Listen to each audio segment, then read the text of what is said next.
والصلاة والسلام على رسوله الكريم وعلى آله وصحبه ومن تبعهم بإحسان إلى يوم الدين.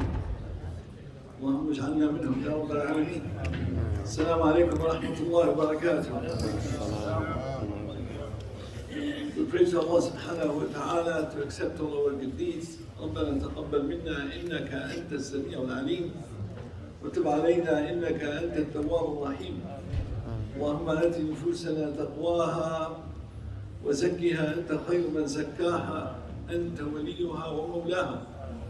اللهم ما أصبحت به من نعمة أو بأحد من خلقك فمنك وحدك لا شريك لك فلك الحمد ولك الشكر يا أرحم الراحمين.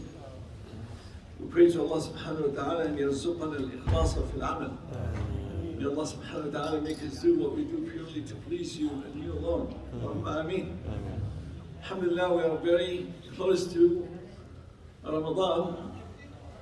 So we make dua, Allahumma balighna Ramadan. Allahumma sallimna ila Ramadan. Wa sallim Ramadan ilayna. Wa tasallamhu mutaqabbalan minna. You know, I used to think about this dua, Allahumma balighna Ramadan, and the goal is to reach Ramadan. But that's not the only goal. Yes, we can, inshallah, Allah subhanahu wa ta'ala give us the opportunity. Allahumma balighna Ramadan, sallimna ila Ramadan means hand us to Ramadan. But that's not enough. Because we wanted Allah subhanahu wa ta'ala to hand Ramadan to us. Yes, if we reach Ramadan, not enough because we wanted Ramadan to reach us. Right? In other words, we wanted to benefit from the fruits of Ramadan.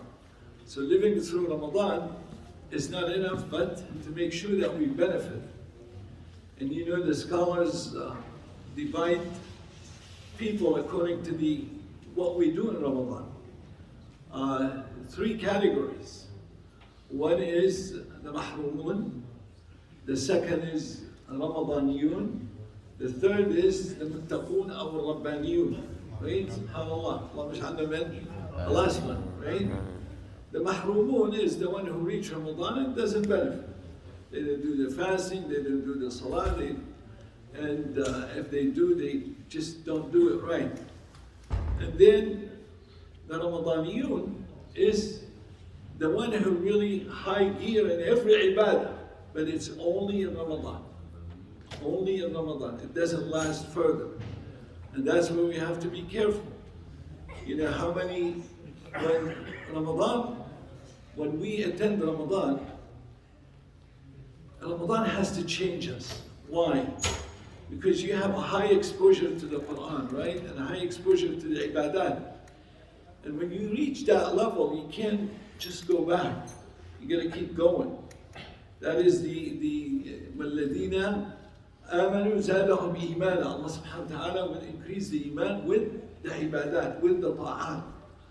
So when we go high gear in Ramadan and then we just back to where we started, it should not happen. It's not like you go to work, you clock in, you work really hard, you clock out, you're done. No, that's not what the ibadah is about. The ibadah has to change us to the better. And then there is the muttaqun, the rabbaniyun. This is where they know the goal of Ramadan. So now if I ask myself and ask you, what are you going to do in Ramadan? What is the goal of Ramadan? We're going to answer what? Fasting, right? We're going to do siyam. That's the goal of Ramadan. And we're going to do salah and qiyam al-layl. I'm going to tell you, hold off. That's not correct. The goal of Ramadan is not siyam. You're going to, wait a second, what are you talking about? Right? The goal of Ramadan is not qiyam al-layl. The goal of Ramadan is not reciting the Quran. Those are wasila, means to reach the goal. To reach the goal. So the goal of Ramadan is fasting to lead to the goal, and that is the taqwa of Allah subhanahu wa ta'ala. When you have the food in front of you, and you get up for suhoor, right? You eat the suhoor. And then you stop. Right there, you stop. Allahu Akbar, the Fajr comes. Why did you stop? Because Allah has ordered you. Allah subhanahu wa ta'ala says in the Quran what? كُلُوا وَاشْرَبُوا حَتَّى until يتبين لكم الخيط الأبيض من الخيط الأسود من الفجر. So now this is where we stop. The reason we stop, we're following the order of Allah subhanahu wa ta'ala. And then it comes to iftar time, you have the food right in front of you, you cannot touch it, right? How many of us, we sit, the food is everywhere. You cannot touch it until Allah subhanahu wa ta'ala ordered you and me. He says, ثُمَّ أَتِمُّ الصِّيَامَ إِلَى اللَّيْلِ, right? Until the time. When the time comes, you eat. So who's ordering you? Who's stopping you? Who's asking you to do that? Allah. And what are you doing? You're following the order of Allah. That is the siyam. Following the order of Allah subhanahu wa ta'ala. And following the order of Allah subhanahu wa ta'ala is a taqwa. يا أيها الذين آمنوا كتب عليكم الصيام كما كتب على الذين من قبلكم لعل, the reason why لعلكم تتقون. And that goes to any ibadah. Any ibadah, salah, zakah, and all this, we following the orders of Allah. We following the fara'id of Allah. Allah subhanahu wa ta'ala says in the Quran, يا أيها الناس, all mankind, اعبدوا ربكم الذي خلقكم والذين من قبلكم لعلكم تتقون. That's what the tongue. So the whole ibadat is following the orders of Allah subhanahu wa ta'ala. And when we perform those ibadat, I want you and me to remember those are the most beloved deeds to Allah subhanahu wa ta'ala, is to follow what He ordered you to do, the fara'id. Where would I get that from? From the Hadith Qudsi. The Prophet ﷺ told us in the Hadith Qudsi, وَمَا تَقَرَّبَ إِلَيَّ عَبْدِي بِشَيْءٍ أَحَبَّ إِلَيَّ مِمَّا افْتَرَضْتُهُ عَلَيْهِ. There's nothing that my servant will get closer to me, more beloved than what? The fara'id. Than the fara'id. So I just want us to remember what we're doing in Ramadan, the fasting is the ibadah. It's not the goal, it's the fasting. And that's when we reach that level of understanding indeed. We're all doing it, alhamdulillah, but we have to remind ourselves that that's where the goal of Ramadan is, the taqwa. When we look at that, that is, inshallah, among the Rabbaniyun, the Muttaqun, and that should keep us higher and higher in all that. Allahumma ameen. May Allah keep us like this all the time. Among the ibadat that we do is the Quran, right? شهر رمضان الذي أنزل فيه القرآن هدى للناس وبينات من الهدى والفرقان كتاب أنزلناه إليك مبارك ليدبروا آياته. And many of us plan to do, inshallah, khatmi of Quran, right? So if we, say what we're going to do in Ramadan, inshallah, we're going to do a khatma, 2 khatmas, I'm going to do 2 juz a day, 3 juz a day, and all this. We have to remember, the recitation of the Quran is not to do the khatma. The goal is not to finish khatmas, right? The goal of the Quran is what? The maqsood is what? At-tadabbur, not just tilaw. Not just tilaw. We have to remember that. Because many of us, sometimes we focus on the tilawa. Yes, the tilawa is ibadah. The definition of the Quran is kalamullah al-muta'abbadu bi-tilawatih. Just the mere recitation of the Quran is ibadah. But we should not stop right there. We should not, because that's not the goal. Yes, I make ta'abbud with the recitation, but the recitation goal is to understand the meaning. That's fahmul ma'na, and understand the maqsad, the goal, the tadabbur. You see, the tafsir is fahmul ma'na, but that's not the goal. The goal of recitation is tadabbur, and tadabbur is fahmul maqsad. When I recite this ayah, how has this ayah affected me? How does this ayah impact my life? And that's where, in Ramadan, many of us, we get really high gear because we get so much exposure to the Quran.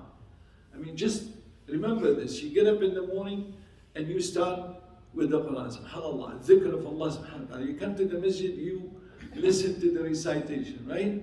And then you come to the Maghrib, listen to the recitation, to the Isha and so on. And Qiyam al-Layl, you listen to the recitation. You have so much exposure to the Quran. Now that exposure is not enough, and I'm just listening and it's not registering. It's not enough. Wallahi, I say that to myself, because many of us sometimes, we just space out, right? Does any spacing out happen to any of us?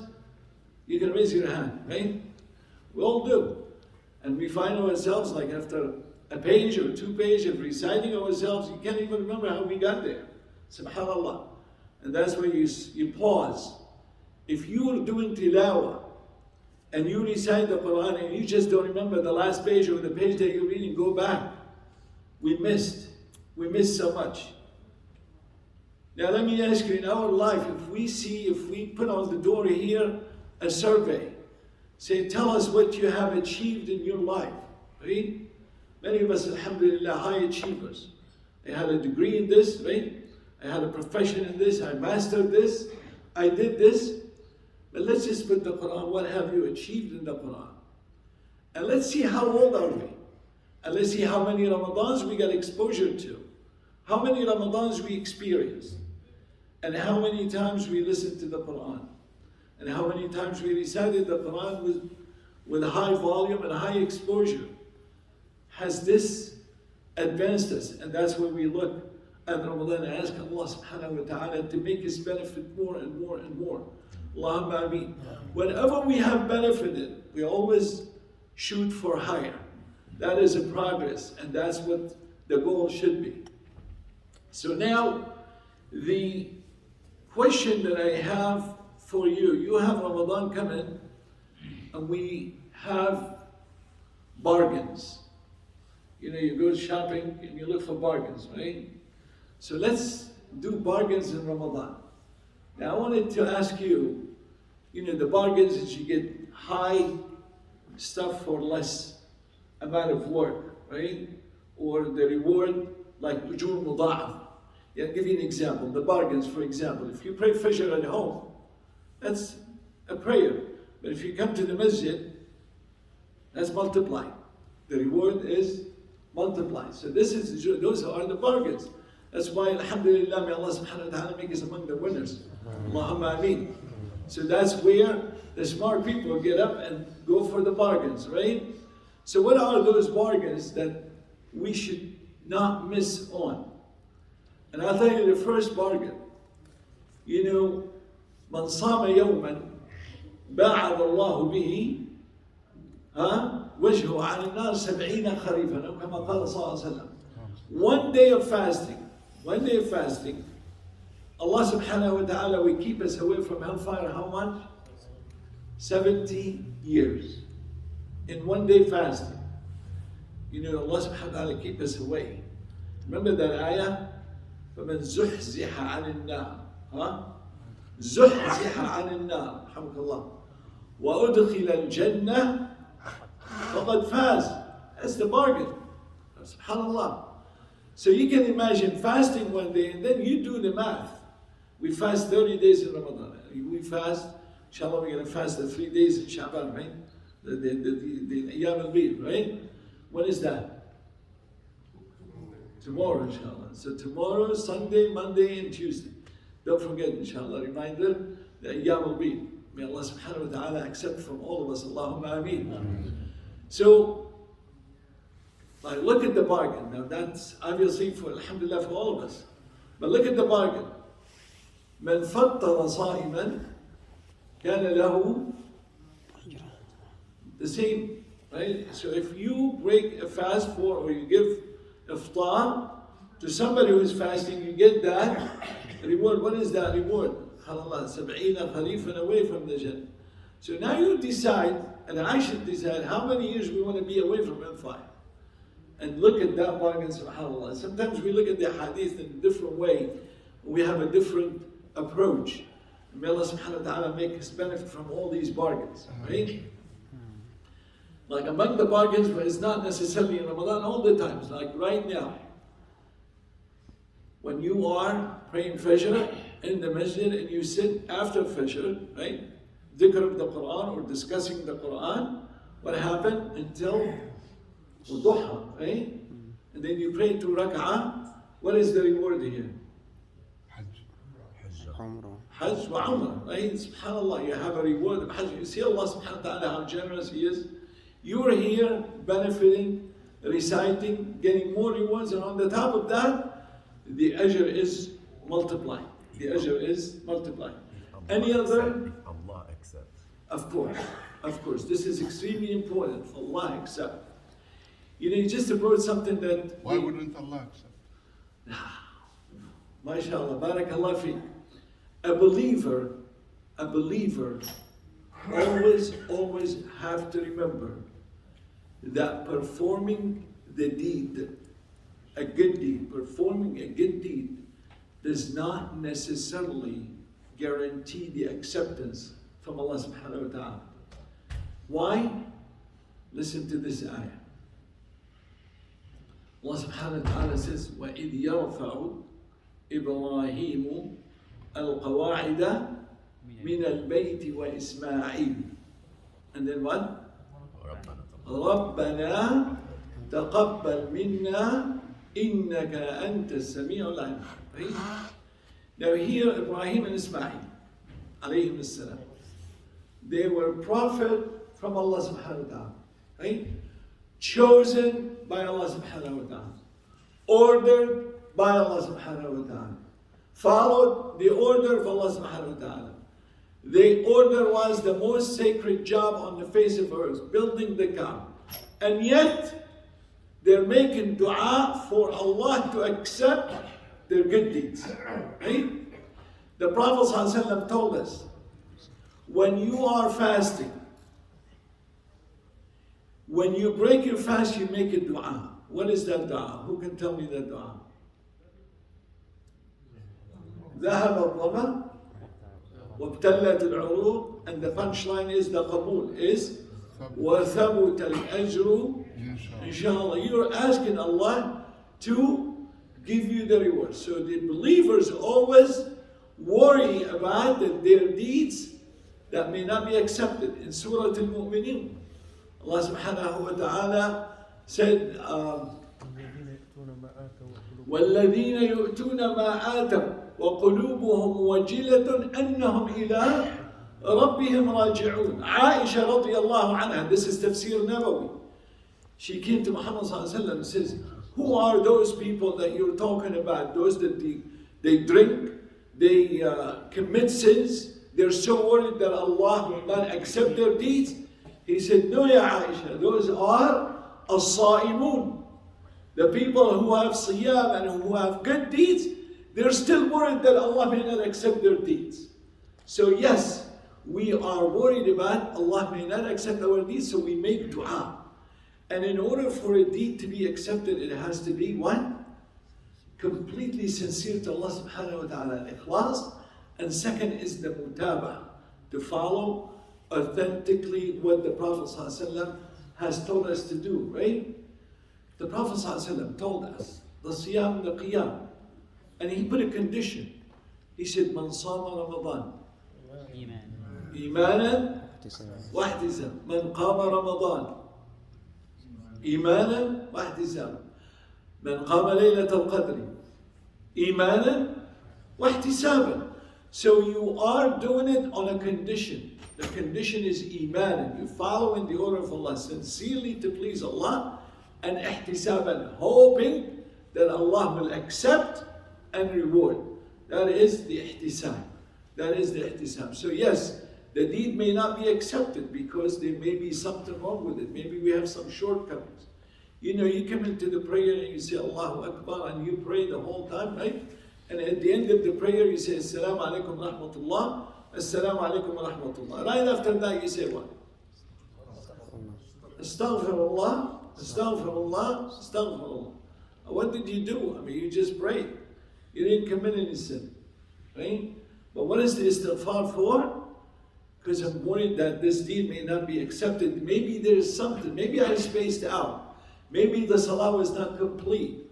So yes, always ask Allah to accept, because we don't know if this is accepted or not. Allah subhanahu wa ta'ala says, يَدْعُونَ رَبَّهُمْ what?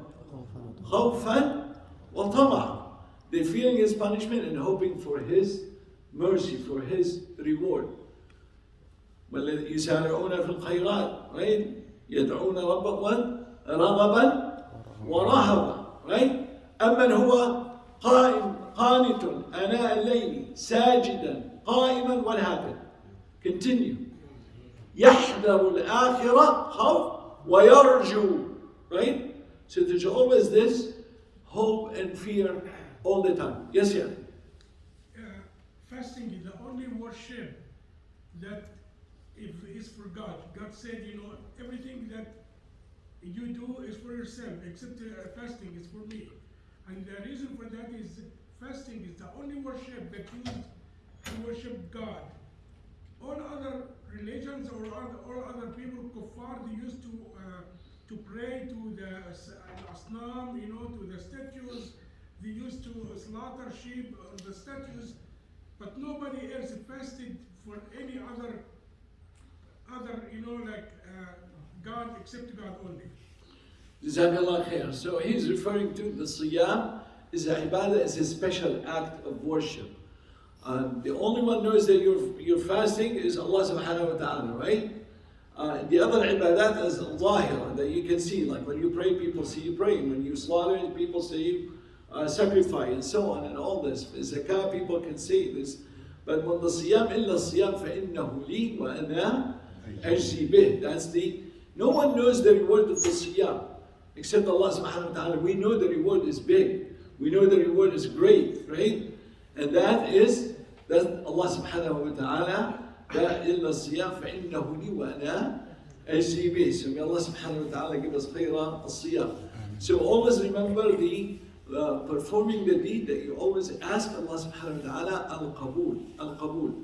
So going back to the Quran, we want to make sure that we are living the Quran, we are experiencing the Quran, have the Quran change our life, has an impact on us. And in order to do that we do the tilawah, but also we remember the book of Allah is a huda, guidance, is a shifa, is a cure. قد جاءتكم موعظة من ربكم وشفاء لما في الصدور وهدى ورحمة للمؤمنين قل بفضل الله وبرحمته فبذلك فليفرحوا هو خير مما يجمعون. Subhanallah. We will think sometimes in the dunya, alhamdulillah, we go and have another job, we accumulate wealth, and we accumulate this, we accumulate nufuz, authority, and all this. Whatever it is, what is better than that is the fadl of Allah, the bounty of Allah, and the mercy of Allah subhanahu wa ta'ala, and that comes through the Quran. Any other bargains in Ramadan?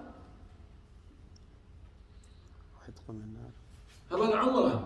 Right? If you do Umrah any month, it's Umrah, but if you do it in Ramadan, what is the reward? Right? As a Hajj, it's not only a Hajj is like what the Prophet said, right? That's subhanAllah, that's the reward. So if you are capable and able to do it, and alhamdulillah now you don't have to ask anybody, right? You go online and you click and you're done, right? So you can do that. The only thing about it now is very expensive. May Allah subhanahu wa ta'ala make us afford that. Allahumma ameen. What I mean is very expensive in terms of money, but it's never expensive. It's definitely worth it. Whatever that we pay for it, inshallah, it's worth it before Allah subhanahu wa ta'ala. May Allah subhanahu wa ta'ala make us able to afford that. Any questions? Yes. In Surah Al-Baqarah, it says at the beginning, the first page, ألف لام ميم ذلك الكتاب لا ريب فيه هدى للمتقين الذين يؤمنون بالغيب ويقيمون الصلاة ومما رزقناهم ينفقون. Uh-huh. Any reason, Sheikh, a psalm was not mentioned on that first page of Surah Al-Baqarah? Allah knows best, yeah. I don't know the answer to that. And I wouldn't even think of it that way. Alhamdulillah, Allah subhanahu wa ta'ala has the whole book. And there's a chapter for the Siyam. Kamil. So that's, alhamdulillah, that's fine. Inshallah, barakallah fi, jazakallah khair. How about when you come to the Taraweeh, how many rak'ah they pray? Depends. Huh? There's 8, 10, 2 rak'ahs and then 1, right? There's some masajid they pray 20, right? And then 2 and then 1, right? Now, if you attend the masajid, sometimes you come in, alhamdulillah, high volume comes in, and then after the 4th rak'ah, what happened? People started dripping off, right? And then if it's 20 rak'ah, after the 8, you look behind you, then you go to the 9th rak'ah, you look behind you, it's like, where's everybody, right? Okay. Now I want to tell you a bargain that you and I will miss on. If you know, sometimes you pray the 8 and you look behind you and you see everybody's gone and you finish to the 20 and then you come out, right? You come out and you see the people who left after the 8th rak'ah, they're standing outside talking, right? Now, did they miss or not? Of course they miss. Obviously they're missing on listening to the Quran, but I wanted to give you this hadith of the Prophet ﷺ. That is, من قام مع الإمام حتى ينصرف كتب له إيش؟ ليلة. You know, if you just stay till the Imam finish, it's like you have done the whole night. Isn't that a great reward? We losing on that, right? That is a bargain right there. Between the 8th rak'ah and the 20th rak'ah, honestly, it's not more than 30 minutes. And sometimes we sit and waste time with 30 minutes, right? You pick up the phone, how many times, you know, if you want to know how much you spend on the phone, right? Look at your screen time at the end of the week. Does any of you get a screen time? I'm sure all of us do, right? And you find yourself, you're spending 2 hours a day or even more, correct? Especially the engineers, right? So subhanallah. So the bottom line is man qama ma'al imam hatta yansarif. So always remember this hadith. So if you feel tired and so on and you really want to sneak out, remember this hadith. Say, oh Allah, give me the benefit of qiyam al-layl, the reward of qiyam al-layl. I'm staying. And you stay and you listen more, and inshallah, may Allah subhanahu wa ta'ala make us do that. And of course the i'tikaf. Now many of us don't do i'tikaf. And so plan. You know, we know the last few years it was COVID and all this, but alhamdulillah, now the time, it's all gone. Now even though still you can get a flu, right? Right? You can get a flu if you come to the masjid and somebody next to you is sneezing and have a runny nose and all that, right?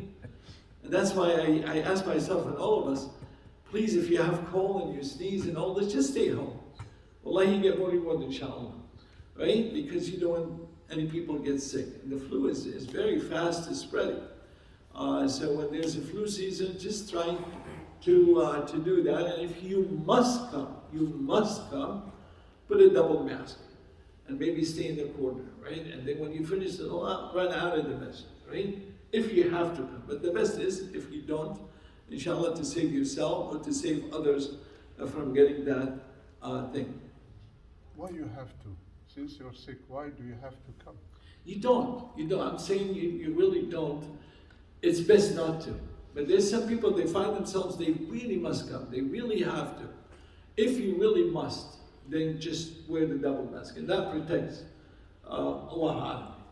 But he gets a better reward if he stays home. Or she. Wallahi, akhi, I'm with you. If you have cold, you don't come to the masjid. But if you find yourself coming, if you really, find yourself coming, you shouldn't. But if you find yourself coming, then you wear a double mask. You wear a double mask and just protect yourself. And don't even shake hands with people, right? Just shake elbows, right? And all that, just keep away. The bottom line is minimize the spread of the disease as much as you can.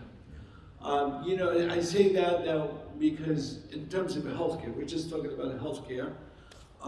If somebody had a flu, they still can work, but they have to wear all these gears to protect, because those do protect. You know, the way the flu spread is the way the COVID spread. And that is like through particles, right? So so if you do the double mask, inshallah, that would be fine, but it's best if you can avoid that. Allah knows best. And may Allah subhanahu wa ta'ala reward us for our good deeds and our good intention. Allah يخليك. What about praying Salat Tarawih at home with family members? Praying at home is fine. It's something that, you know, when you, I think Tarawih is not fun, right? So if you do like maybe once or twice with the family, encourage the family, that's wonderful. Now if you can bring the family to the masjid, it's even better, right? Because you have the Jaw Ramadani and you have the beautiful recitation and the correct recitation and all these things, and the reward is higher. And Allah knows best. So that's and also I'm not saying you shouldn't pray it. No, you can pray at home. You do Taraweeh at home, it's fine. You do Taraweeh, Qiyam al-Layl anytime. You do Taraweeh here and you do Tahajjud there, and so on. So there's, the buyut has to be masajid, right? The buyut has to be masajid. That's where the blessing comes to the house and to the homes. And then may Allah subhanahu wa ta'ala bring our families with prayers. The last thing is just to make the dua to Allah subhanahu wa ta'ala, make us reach Ramadan. May Allah, Allahumma ballighna Ramadan. Allahumma sallimna ila Ramadan. Wa sallim Ramadan ilayna wa taqabbalhu minna ya arhamar rahimin. Allahumma ya dhal jalali wal ikram, ya arhamar rahimin, ij'alna min ahli al-Qur'an. Allahumma ij'alna min ahli al-Qur'an. Allahumma shaffi' siyamana fina, wa shaffi' qiyamana fina, wa shaffi' al-Qur'ana fina, ya arhamar rahimin. واخر دعوانا الحمد لله رب العالمين وصلى الله على نبينا محمد وعلى اله وصحبه اجمعين. جزاكم الله خير. بارك الله فيكم. We're open for questions inshallah. Yes. مش كل ليلة في عتق من النار؟ عتق من النار. العتق من النار. العتق من طبعا that's among the from Ramadan and all this. Inshallah next week we go through the فضائل of Ramadan inshallah بإذن الله. بارك الله فيكم. We have Rukn al-Quran here, ya Sheikh. Yes. Yes. محمود عنده سؤال. دائما. Breaking fast in the masjid, and the way we do, you know. Yeah.